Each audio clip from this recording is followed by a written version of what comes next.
Feliz y bendecido día, aprendiendo un curso de milagros.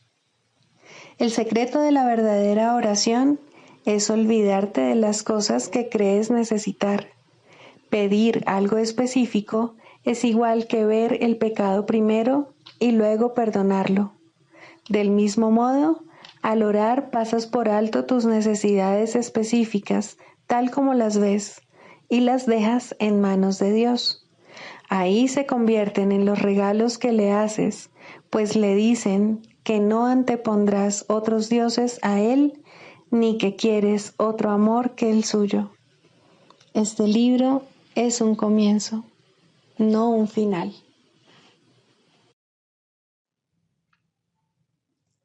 Del prefacio, que postula, párrafo 2. El mundo de la percepción, por otra parte, es el mundo del tiempo, de los cambios, de los comienzos y de los finales. Se basa en interpretaciones, no en hechos. Es un mundo de nacimientos y muertes, basado en nuestra creencia en la escasez, en la pérdida, en la separación y en la muerte. Es un mundo que aprendemos en vez de algo que se nos da. Es selectivo en cuanto al énfasis perceptual, inestable en su modo de operar e inexacto en sus interpretaciones.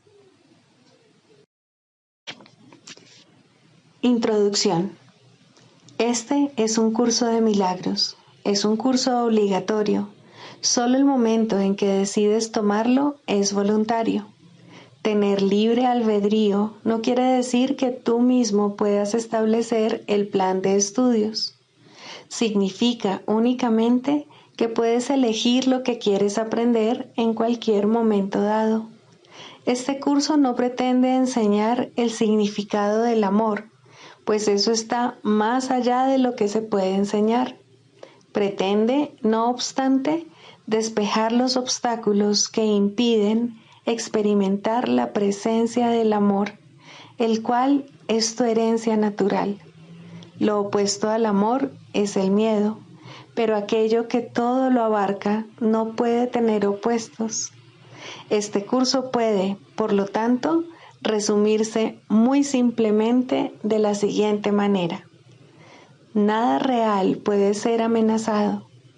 Nada irreal existe. En esto radica la paz de Dios. Capítulo 1. El significado de los milagros. Primero, principios de los milagros.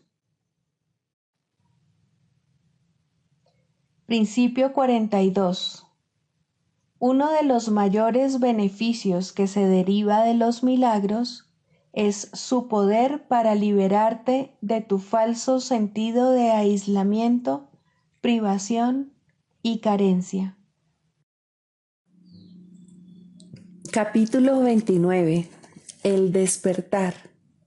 Séptimo, no busques fuera de ti mismo. No busques fuera de ti mismo, pues será en vano y llorarás cada vez que un ídolo se desmorone.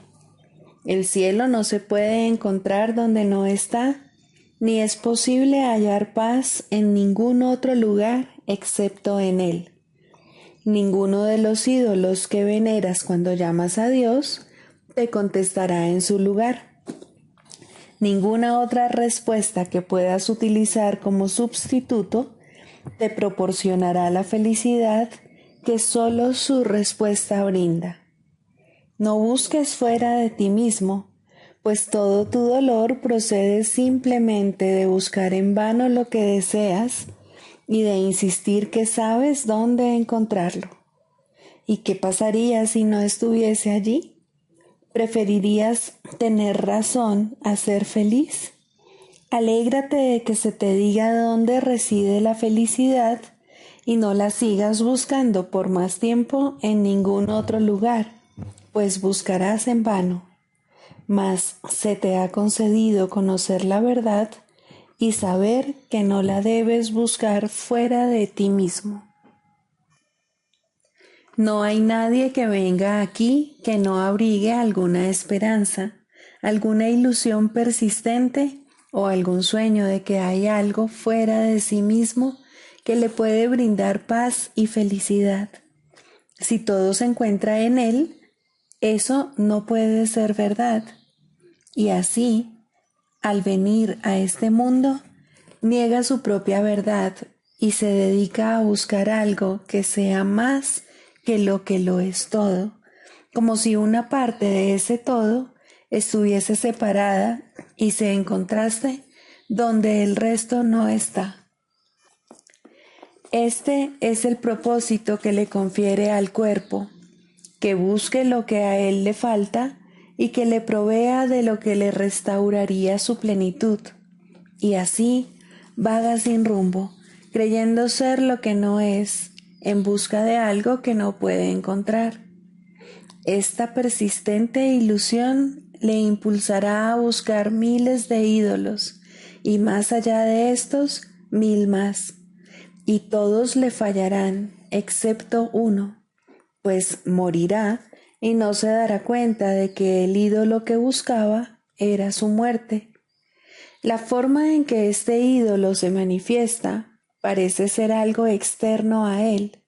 No obstante, su intención es destruir al Hijo de Dios que se encuentra en su interior y así probar que logró vencerlo. Este es el propósito de todo ídolo, pues ese es el papel que se le asignó y ese es el papel que no puede cumplir. Siempre que tratas de alcanzar un objetivo en el que el mejoramiento del cuerpo es el beneficiario principal, estás buscando la muerte, pues crees que puedes experimentar insuficiencia y la insuficiencia es muerte. Sacrificarse es renunciar a algo y, consecuentemente, estar privado de ello y haber sufrido una pérdida. Y mediante esta renuncia se renuncia a la vida. No busques fuera de ti mismo. Esa búsqueda implica que te falta plenitud interna y que temes contemplar tu ruina, por lo que prefieres buscar lo que eres fuera de ti mismo. Los ídolos no pueden sino desmoronarse porque no tienen vida, y lo que no tiene vida es un signo de muerte. Viniste a morir, por lo tanto, ¿qué puedes esperar sino percibir los signos de la muerte que buscas? Ni la tristeza ni el sufrimiento proclaman otro mensaje que el de haber hallado un ídolo que representa una parodia de la vida, el cual, al no tener vida, es realmente la muerte, a la cual se considera real y se le da forma viviente. No obstante, no hay ídolo que no haya de fracasar, desmoronarse y desintegrarse, porque ninguna forma de muerte puede ser vida, y lo que se sacrifica no puede ser íntegro. Todos los ídolos de este mundo fueron concebidos para impedirte conocer la verdad que se encuentra en tu interior y para que le fueses leal al sueño de que para ser íntegro y feliz tienes que encontrar lo que se encuentra fuera de ti mismo. Es inútil rendirle culto a los ídolos y esperar hallar paz. Dios mora en tu interior y tu plenitud reside en él. Ningún ídolo puede ocupar su lugar. No recurras a ídolos, no busques fuera de ti mismo. Olvidémonos del propósito que el pasado le ha conferido al mundo, pues de otra manera, el futuro será como el pasado, una serie de sueños deprimentes en los que todos los ídolos te irán fallando uno tras otro, y donde verás muerte y desengaño por doquier. Para cambiar esto y abrir un camino de esperanza y liberación en lo que aparenta ser un círculo interminable de desesperación, necesitas tan solo aceptar que no sabes cuál es el propósito del mundo. Le adjudicas objetivos que no tiene y de esta forma decides cuál es su propósito. Procuras ver en él un lugar de ídolos que se encuentran fuera de ti, capaces de completar lo que está adentro, dividiendo lo que eres entre lo que está afuera y lo que está adentro. Tú eliges los sueños que tienes, pues son la representación de tus deseos, aunque se perciben como si viniesen de afuera.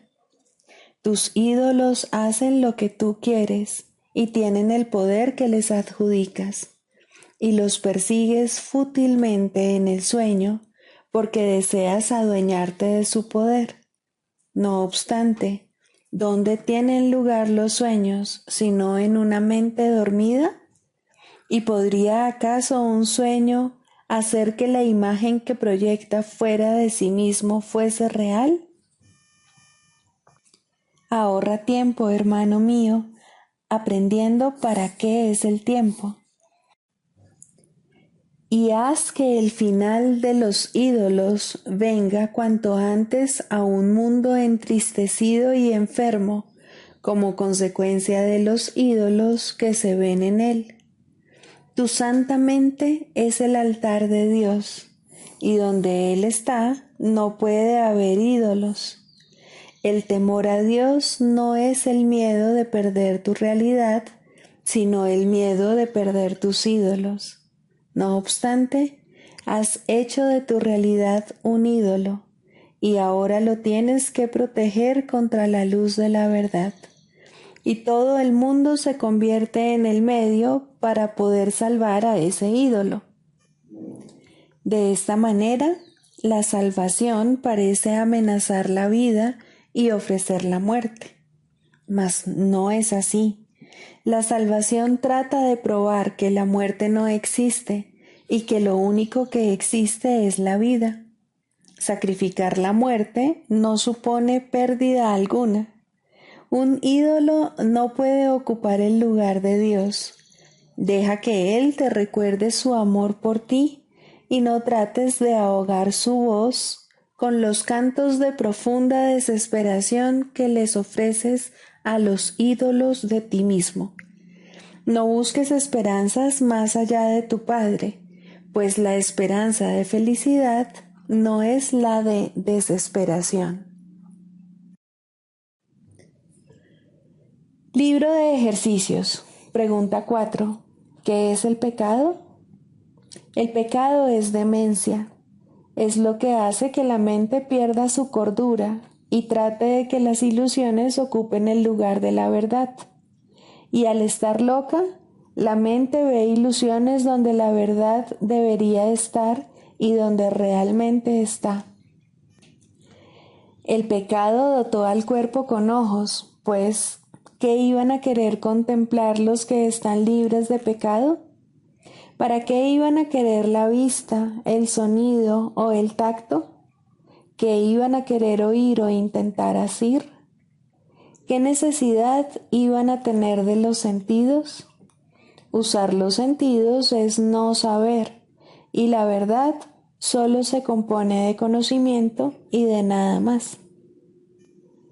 El cuerpo es el instrumento que la mente fabricó en su afán por engañarse a sí misma. Su propósito es luchar, mas el objetivo por el que lucha puede cambiar, y entonces el cuerpo lucha por otro objetivo.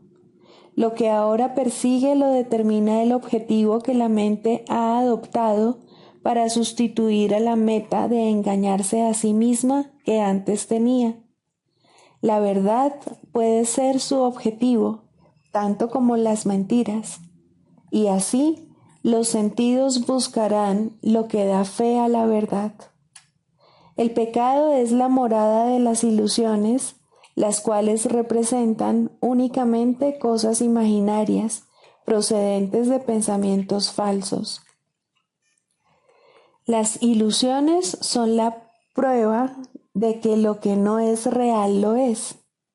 El pecado prueba que el Hijo de Dios es malvado, que la intemporalidad tiene que tener un final y que la vida eterna sucumbirá ante la muerte.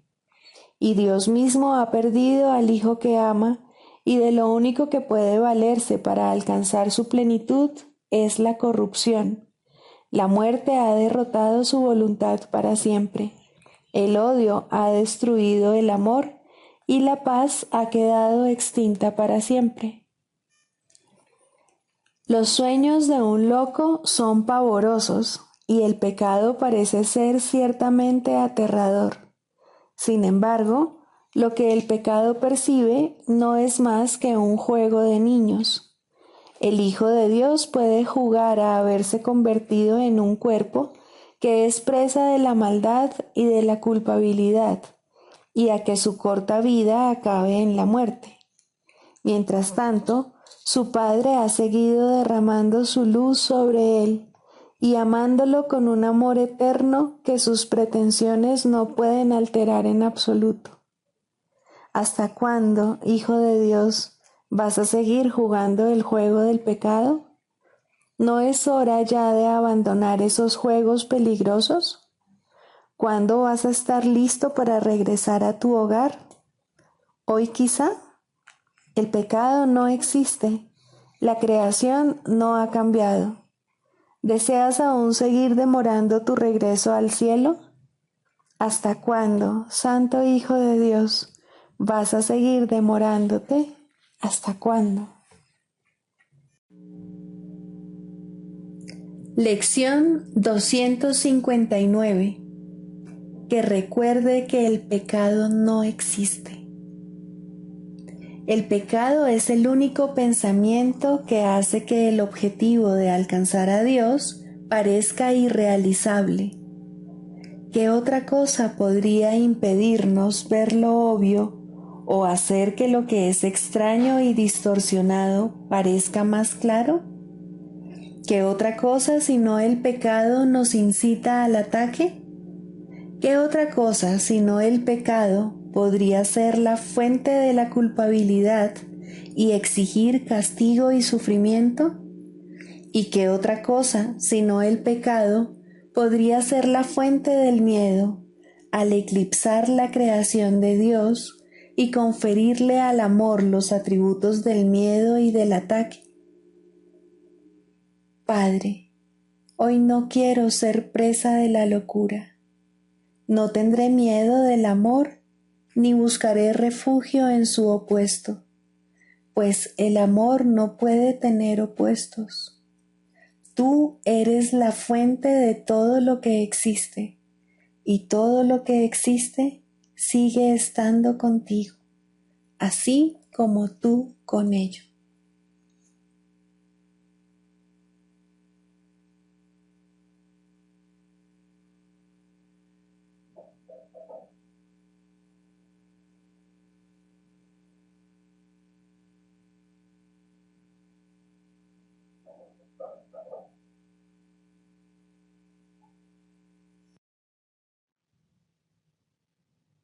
Del Manual para el Maestro, pregunta 4.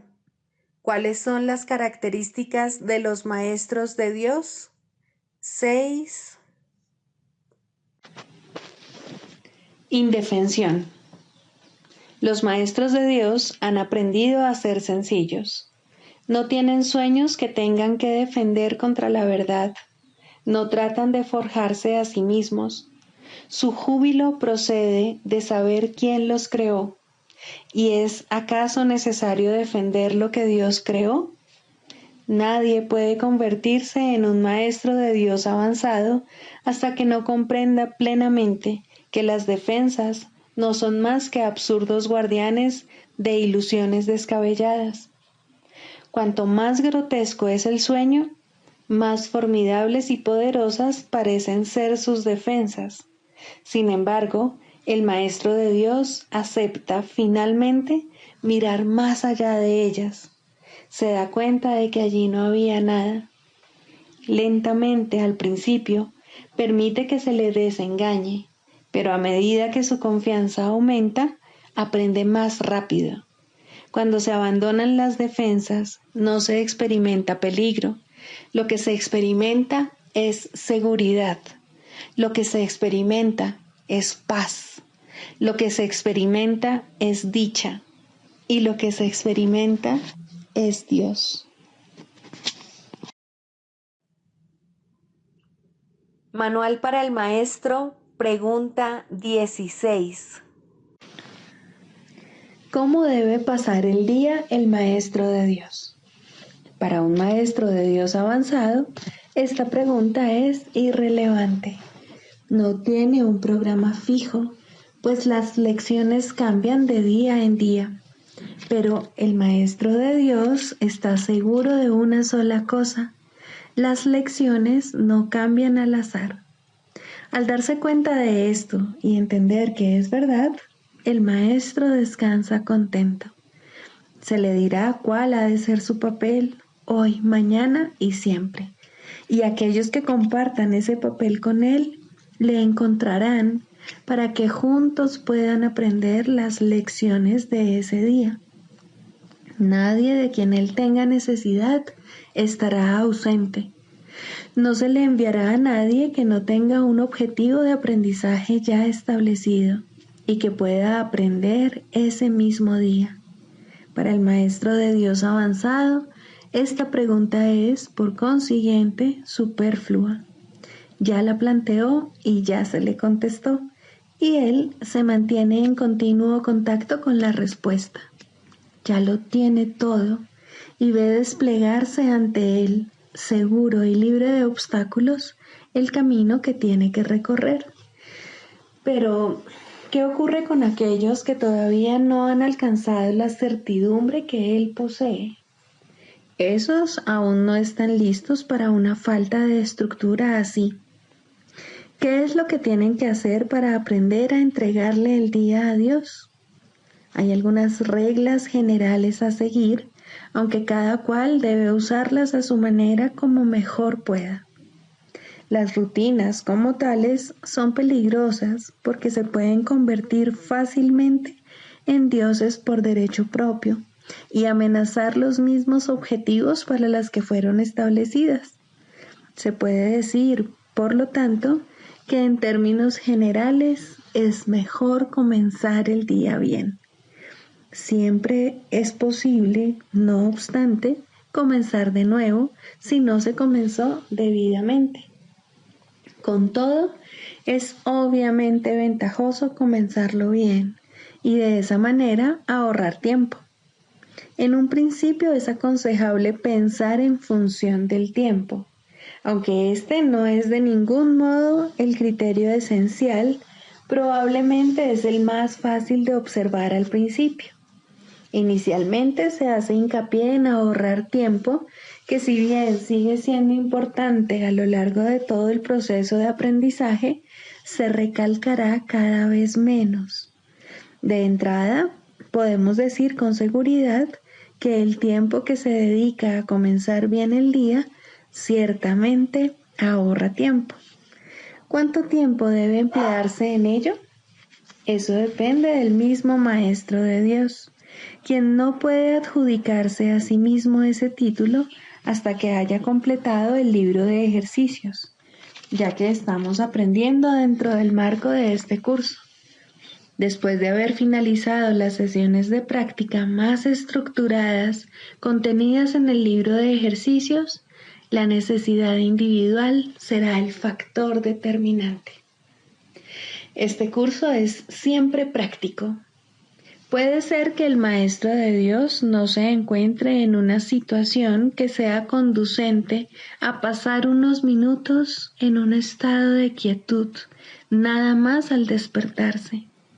Si ese es el caso, que recuerde tan solo que su elección es pasar un ratito con Dios lo antes posible y que lo haga. La cantidad de tiempo que dedique a ello no es lo más importante. Uno puede fácilmente pasarse 1 hora sentado, inmóvil, con los ojos cerrados y no lograr nada. O bien puede, con igual facilidad, dedicarle a Dios solo un instante y en ese instante unirse a Él completamente. Quizá la única generalización que puede hacerse al respecto es la siguiente. Dedica un rato, lo antes posible, después de despertarte, a estar en silencio. Y continúa durante 1 o 2 minutos más después de que haya comenzado a resultarte difícil. Probablemente descubrirás que la dificultad disminuye y desaparece. En caso de no ser así, ese es el momento de parar. Por la noche se debe seguir el mismo procedimiento. Tal vez tu periodo de sosiego deba ser temprano en la noche, si no te es posible hacerlo inmediatamente antes de irte a dormir. No debes hacerlo acostado, es mejor estar sentado, en cualquier postura que prefieras. Habiendo completado el libro de ejercicios, seguramente habrás llegado a algunas conclusiones al respecto. Si te es posible, un momento apropiado para dedicárselo a Dios es justo antes de irte a dormir. Esto pone a tu mente en un estado de reposo y te aparta del miedo. Si te resulta más conveniente hacerlo más temprano, asegúrate al menos de no olvidarte pasar un rato, aunque sea solo un momento, en el que cierras los ojos y piensas en Dios. Hay un pensamiento en particular que debe recordarse a lo largo del día. Es un pensamiento de pura dicha, de paz, de liberación ilimitada. Ilimitada porque todas las cosas se liberan dentro de él. Crees que has construido un lugar seguro para ti mismo. Crees que has forjado un poder que te puede salvar de todas las cosas aterradoras que ves en sueños. Pero no es así. Tu seguridad no reside ahí. A lo que renuncias es simplemente a la ilusión de que puedes proteger tus ilusiones. Ese es tu temor, y solo ese. Qué insensatez estar atemorizado por nada, nada en absoluto. Tus defensas son inservibles, mas tú no estás en peligro. No tienes ninguna necesidad de ellas. Reconoce esto y desaparecerán, y solo entonces aceptarás tu verdadera protección. Cuán fácil y tranquilamente transcurre el tiempo para el Maestro de Dios que ha aceptado su protección. Todo lo que antes hacía en nombre de su propia seguridad ha dejado de interesarle, puesto que está a salvo y sabe que lo está. Tienen un guía que no le ha de fallar. No es necesario que haga distinciones entre los problemas que percibe, porque aquel a quien acude reconoce que no hay grados de dificultad en su resolución. Está tan a salvo en el presente como lo estaba antes de que su mente aceptase las ilusiones, y como lo estará cuando las haya abandonado. Su estado no cambia con la ocasión o con el lugar, porque todas las ocasiones y todos los lugares son uno para Dios. En esto reside su seguridad.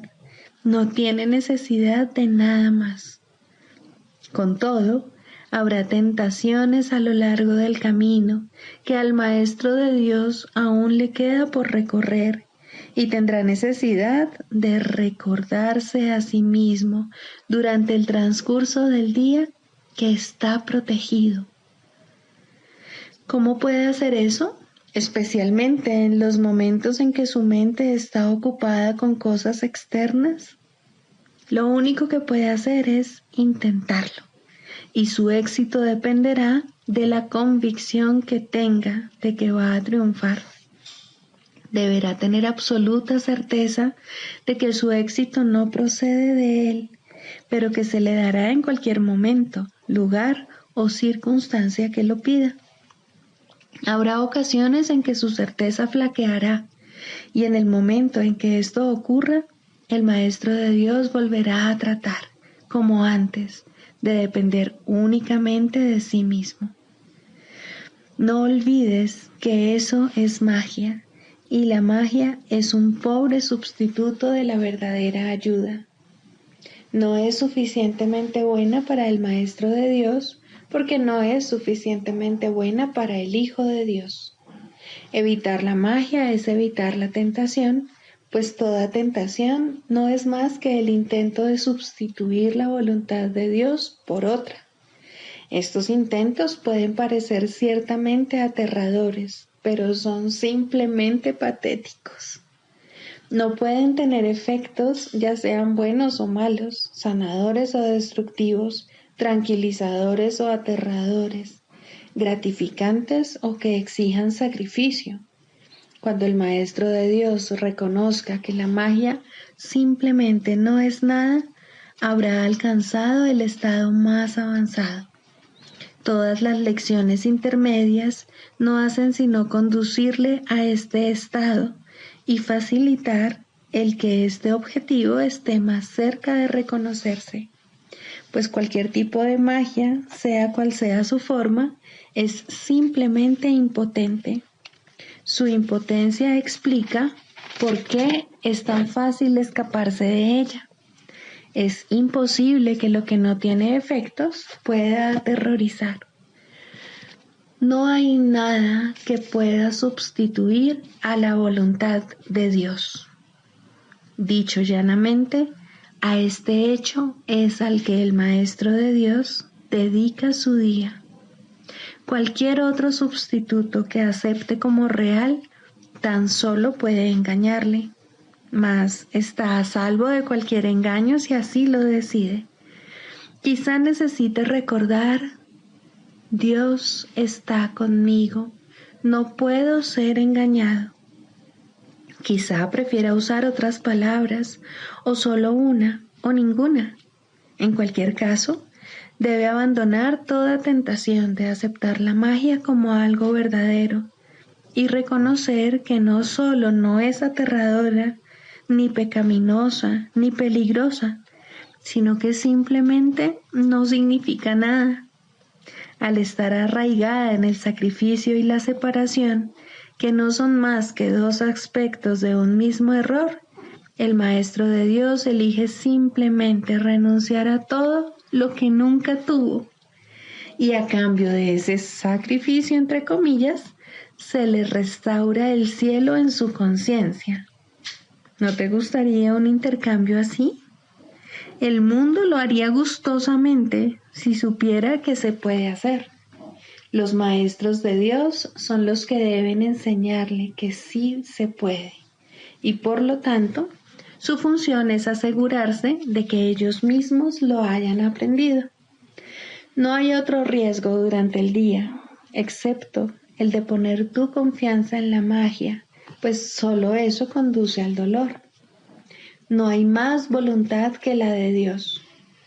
Sus maestros saben que esto es así y han aprendido que todo lo demás es magia. Lo que mantiene viva la creencia en la magia es la ilusión simplista de que la magia da resultado. Los maestros de Dios deben aprender a detectar las diversas formas de magia a lo largo de todo su entrenamiento, cada día y cada hora, e incluso cada minuto y cada segundo, y a percibir el hecho de que no significan nada. Cuando se las deja de temer, desaparecen, y así se vuelve a abrir la puerta del cielo, y su luz puede volver a irradiar sobre la mente que se encuentra en paz.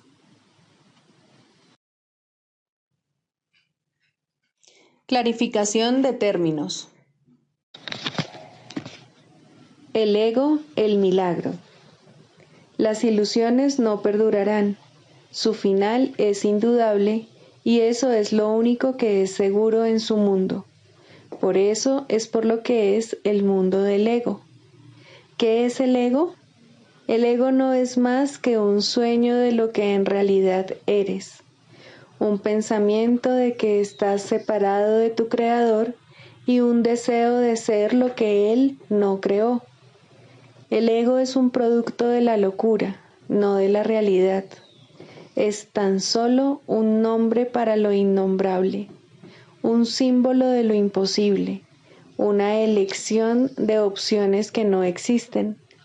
Le damos un nombre solo para que nos ayude a entender que no es más que un pensamiento ancestral según el cual aquello que se ha inventado es inmortal.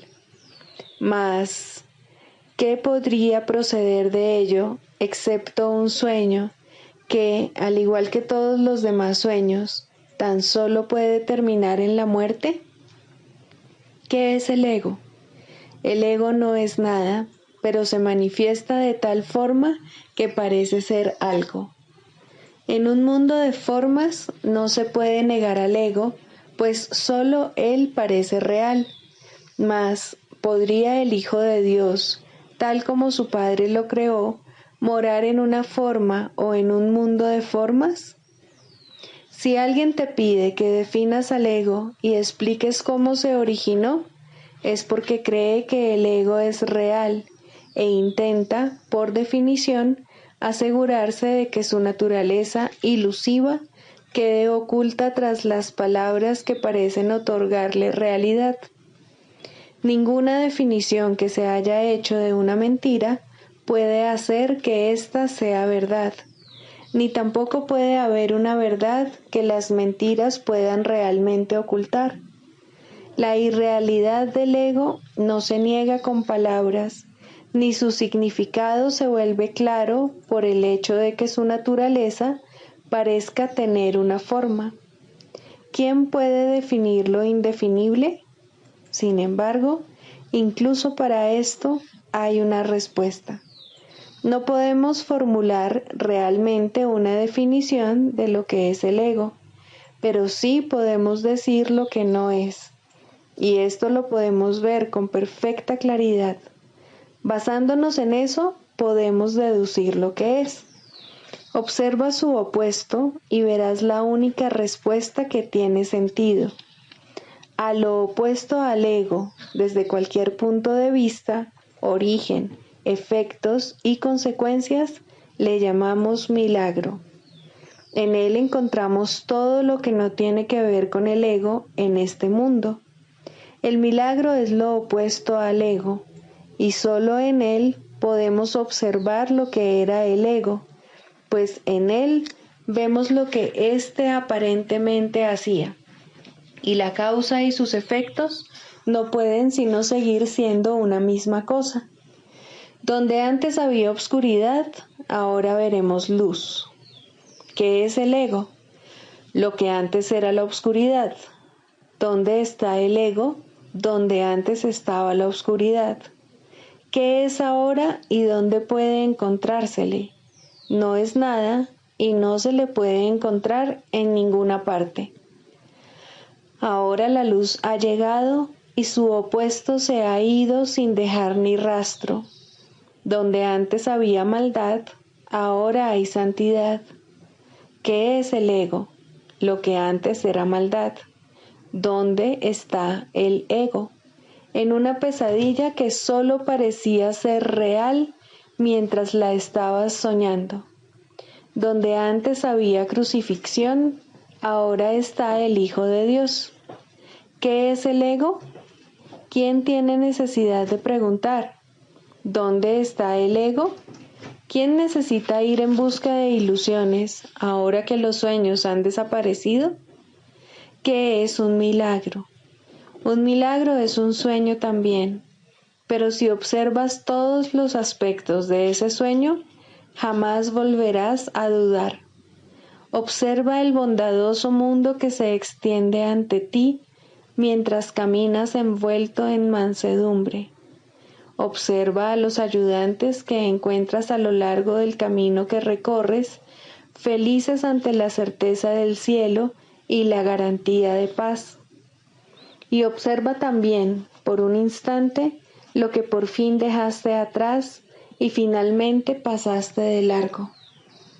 Esto es lo que era el ego, el odio cruel, la necesidad de venganza y los gritos de dolor, el miedo a la muerte y el deseo de matar, la ilusión de no tener hermanos y el yo que parecía estar solo en el universo.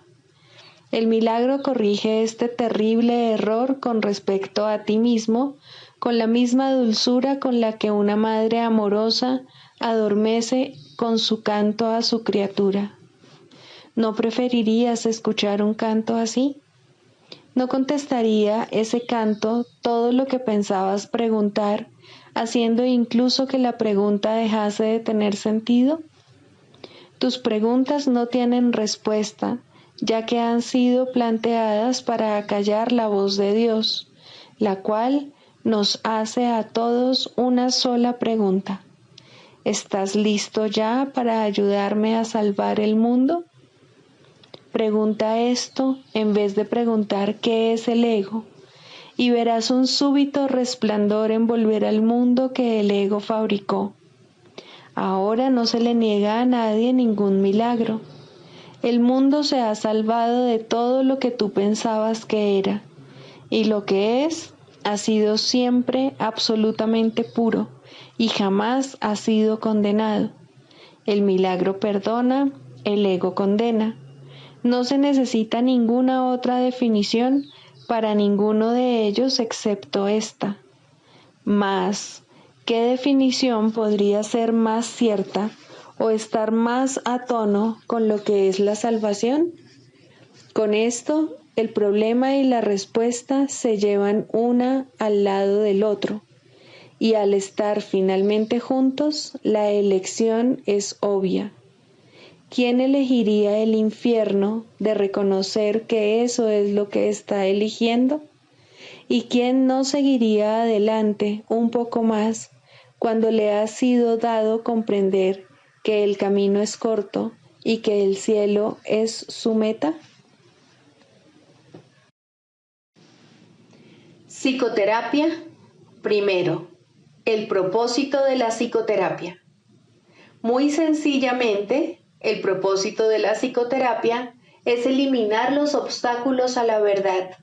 Su objetivo es ayudar al paciente a abandonar su fijo sistema ilusorio y comenzar a reconsiderar las espurias relaciones causa-efecto sobre las cuales descansa este sistema. Nadie en este mundo se escapa del miedo, pero todo el mundo puede reconsiderar sus causas y aprender a evaluarlas correctamente. Dios ha dado a todo el mundo un maestro cuya sabiduría y ayuda sobrepasan ampliamente cualesquiera contribuciones que un terapeuta terrenal pueda proveer. Sin embargo, hay momentos y situaciones en las cuales una relación terrenal paciente-psicoterapeuta se convierte en la manera a través de la cual él ofrece sus más grandes regalos a ambos. ¿Qué mejor propósito podría una relación tener que el de invitar al Espíritu Santo a entrar en ella y dar su propio gran regalo de regocijo? ¿Qué más alta meta podría haber para cualquiera que la de aprender a invocar a Dios y escuchar su respuesta? ¿Y qué objetivo más trascendente puede haber que el de evocar el camino, la verdad y la vida y recordar a Dios? Ayudar en esto es el propósito correcto de la psicoterapia. ¿Podría algo ser más santo? Pues la psicoterapia, entendida correctamente, enseña el perdón y ayuda al paciente a reconocerlo y a aceptarlo. Y en su sanación, el terapeuta se perdona junto con él.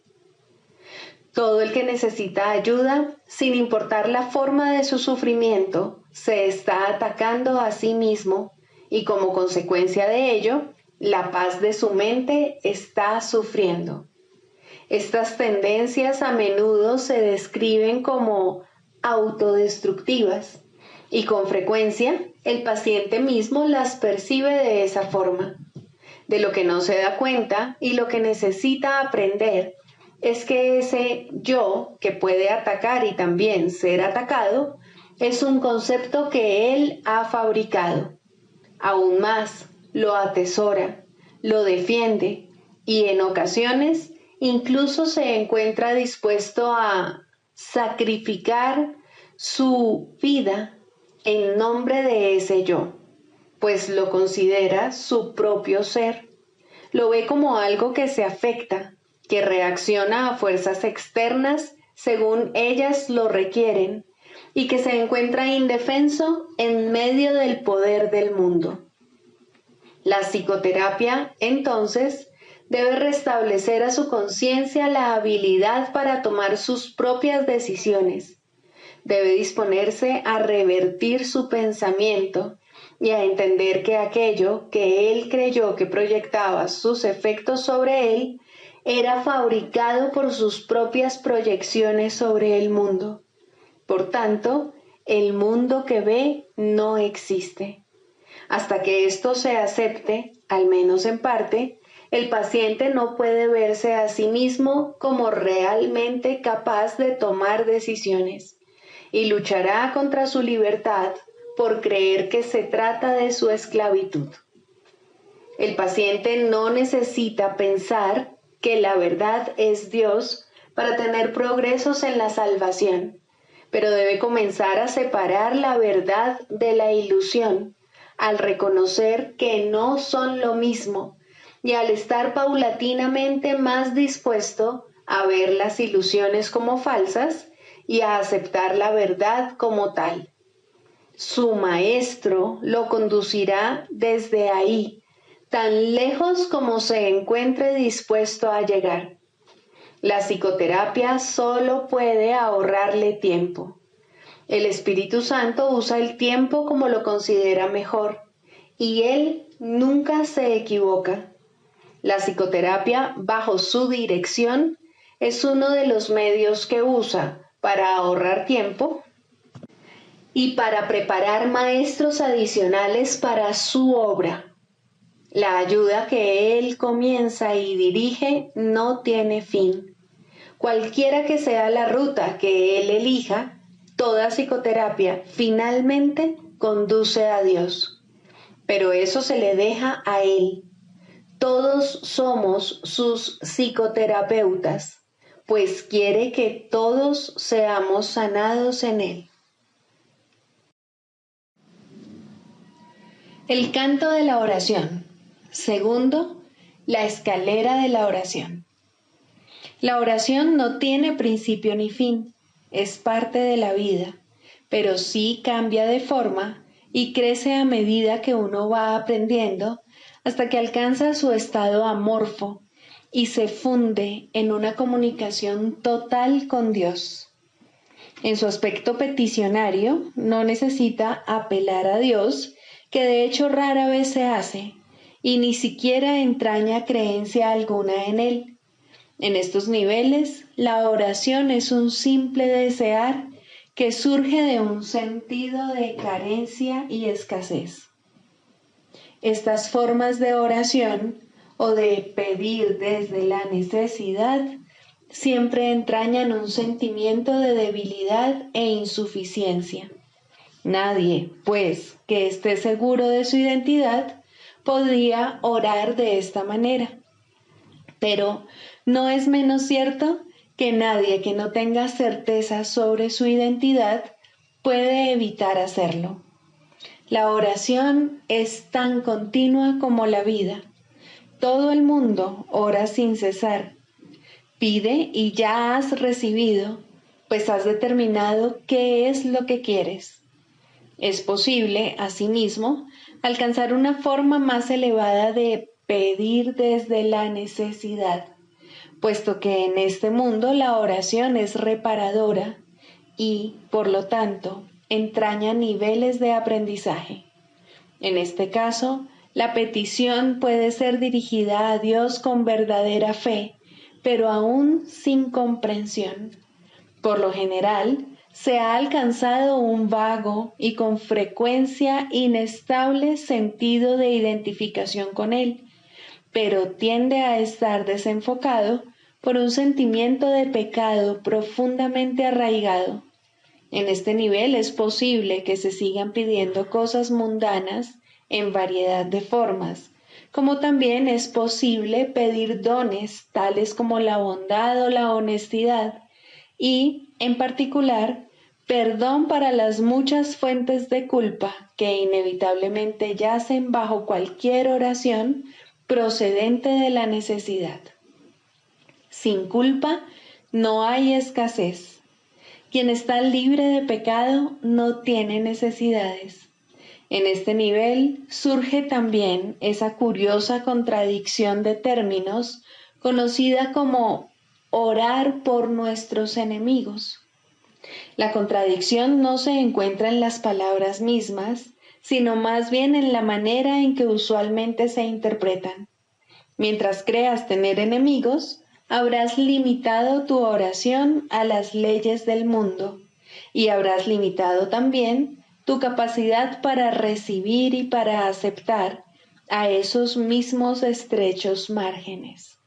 Sin embargo, si tienes enemigos, tienes necesidad de oración y una gran necesidad, por cierto. Entonces, ¿qué significa realmente la frase? Significa que debes orar por ti para que no busques aprisionar a Cristo y así perder el reconocimiento de tu propia identidad. No traiciones a nadie o te traicionarás a ti mismo. Un enemigo es el símbolo de un Cristo prisionero. ¿Y quién podría ser él sino tú mismo? Orar por los enemigos se convierte de este modo en una manera de orar por tu propia libertad. Ahora ha dejado de ser una contradicción. Se ha convertido en una declaración de la unidad de Cristo y el reconocimiento de su impecabilidad. Ahora se ha vuelto santa, pues reconoce al Hijo de Dios tal como fue creado. Nunca olvides que la oración, en cualquiera de sus niveles, es siempre para uno mismo. Si te unes a alguien en oración, lo haces parte de ti. El enemigo eres tú, al igual que eres el Cristo. Por ello, antes de hacerse santa, la oración es una elección. Tú no eliges por otro, solo puedes elegir por ti mismo. Ora verdaderamente por tus enemigos, pues en esto radica tu propia salvación. Perdónalos por tus pecados y serás realmente perdonado. La oración es una escalera que llega hasta el cielo.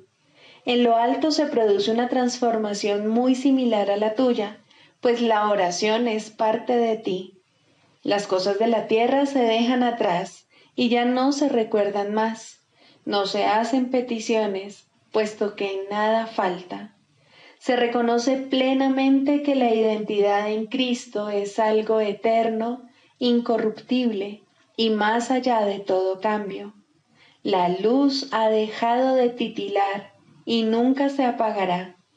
Ahora, sin necesidades de ninguna clase y revestida por siempre de la pura impecabilidad que es el regalo de Dios para ti, su Hijo, la oración puede convertirse otra vez en aquello para lo que se concibió, pues ahora se eleva cual canto de gratitud a tu Creador, sin palabras, pensamientos o vanos deseos, y sin necesidad de nada en absoluto. De este modo se extiende como estaba destinada a hacerlo, y por esta ofrenda Dios mismo da las gracias. Dios es la meta de toda oración, lo cual la hace eterna en vez de temporal. No tiene comienzo, pues la meta no ha cambiado jamás. La oración, en las formas que adopta inicialmente, es una ilusión, ya que no se necesita escalera alguna para llegar hasta aquello de lo que uno nunca se alejó. No obstante, la oración forma parte del perdón, mientras éste, que de por sí es una ilusión, continúe sin lograrse. La oración estará ligada al aprendizaje hasta que el objetivo del aprendizaje se haya alcanzado. Y entonces todas las cosas se transformarán al unísono y retornarán libres de toda mancha a la mente de Dios. Al encontrarse más allá de lo que se puede aprender, este estado es indescriptible. Es necesario, no obstante, entender las etapas por las que hay que pasar para su obtención, si la paz ha de ser restaurada en el Hijo de Dios, quien vive ahora en la ilusión de la muerte y el temor de Dios. Sigamos a Jesús haciendo del perdón algo tan natural como respirar y algo tan vital como el aire. Amén.